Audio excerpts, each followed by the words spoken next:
സ്കൂളിൽ പഠിക്കുന്ന കുട്ടികളുടെ അമ്മമാര് പല കംപ്ലൈന്റ്സ് ആയിട്ട് ക്ലിനിക്കിൽ വരലുണ്ട്.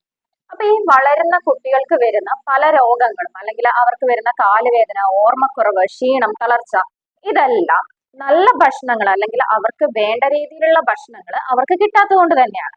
അപ്പൊ ദിവസവും നിങ്ങളുടെ കുട്ടികൾക്ക് ബുദ്ധിവികാസത്തിനും ഓർമ്മശക്തി മെച്ചപ്പെടുത്താൻ വേണ്ടിയിട്ടും മാനസിക വളർച്ചയ്ക്കും ശരീര വളർച്ചയ്ക്കും അതുപോലെ എല്ലിന്റെയും പല്ലിന്റെയും കണ്ണിന്റെയും വളർച്ചയ്ക്കും കൂടാണ്ട് തന്നെ രോഗപ്രതിരോധ ശേഷി വർദ്ധിപ്പിക്കാൻ വേണ്ടിയിട്ടും ക്ഷീണം തളർച്ചയൊക്കെ മാറി അവരുടെ എനർജി ബാലൻസ്ഡ് ആയിട്ട് നിൽക്കാൻ വേണ്ടിയിട്ടും ദിവസവും നിങ്ങളുടെ കുട്ടികളുടെ ഭക്ഷണത്തിൽ ഈ 5 ഭക്ഷണ സാധനങ്ങൾ നിങ്ങൾ ഉൾപ്പെടുത്തണം.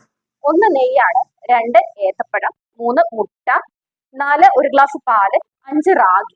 ഈ 5 ഭക്ഷണങ്ങൾ വളരുന്ന കുട്ടികൾക്ക് ഏറ്റവും നിർബന്ധമായിട്ടും കൊടുക്കേണ്ടതാണ്. അതായത് ഒരു 6 വയസ്സ് തൊട്ട് 17 വയസ്സ് വരെയുള്ള കുട്ടികൾ ദിവസവും ഈ ഭക്ഷണങ്ങൾ കഴിക്കാൻ വേണ്ടിയിട്ട് ശ്രദ്ധിക്കണം. എങ്കിൽ തന്നെ അവർക്ക് ഇടയ്ക്കിടയ്ക്ക് ഉണ്ടാവുന്ന കാലുവേദന, തളർച്ച, ക്ഷീണം, ഓർമ്മക്കുറവ്, കോൺസെൻട്രേഷൻ കുറവ്, അങ്ങനെയുള്ള കാര്യങ്ങളെല്ലാം മാറിക്കിട്ടുകയും അതുപോലെ വയസ്സിനനുസരിച്ചിട്ടുള്ള വെയിറ്റ് കൂടാൻ വേണ്ടിയിട്ടും ശരീര വളർച്ച മെയിൻറ്റെയിൻ ചെയ്യാൻ വേണ്ടിയിട്ടും ഇത് ഹെൽപ്പ് ചെയ്യും. അതുപോലെ ടീനേജ് പ്രായം എത്തിയ മക്കൾക്കാണെങ്കിൽ നിർബന്ധമായിട്ടും നിങ്ങൾ ഭക്ഷണം കുറച്ചും കൂടി ശ്രദ്ധിക്കണം. പല കുട്ടികളും അനീമിയ മൂലം വരലുണ്ട്, പീരീഡ്സ് ഒക്കെ ആവുമ്പം തലകറക്കം മൂലം വരലുണ്ട്. അതുപോലെ ആൺകുട്ടികളാണെങ്കിൽ പാകത്തിലുള്ള വളർച്ചയില്ല എന്ന് പറഞ്ഞു വരുന്നുണ്ട്. അപ്പൊ ഈ കാര്യങ്ങളൊക്കെ ഭക്ഷണം ശ്രദ്ധിച്ചു കഴിഞ്ഞു കഴിഞ്ഞാൽ നമുക്ക് മാറ്റിയെടുക്കാവുന്നതാണല്ലോ.